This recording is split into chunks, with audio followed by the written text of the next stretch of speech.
একদা এক প্রত্যন্ত গ্রামে রমেশ নামে এক গরিব কৃষক ও তার স্ত্রী শান্তি বাস করত।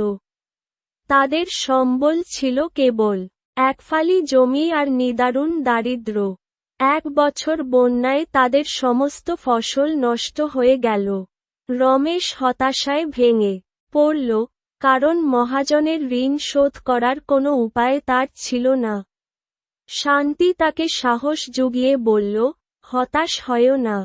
আমাদের ভালোবাসা আর মনের জোরই আসল সম্পদ।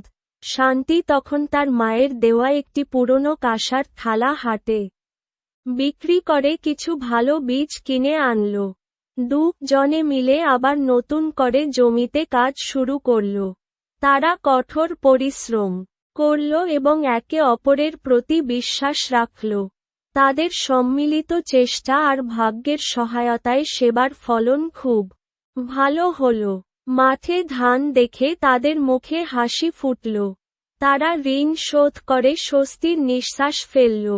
তারা বুঝল, অঢেল সম্পদ নয়, বরং কঠিন সময়ে একে অপরের পাশে থাকা আর হাতে হাত রেখে কাজ করে যাওয়ার মধ্যেই সত্যিকারের সুখ নিহিত থাকে।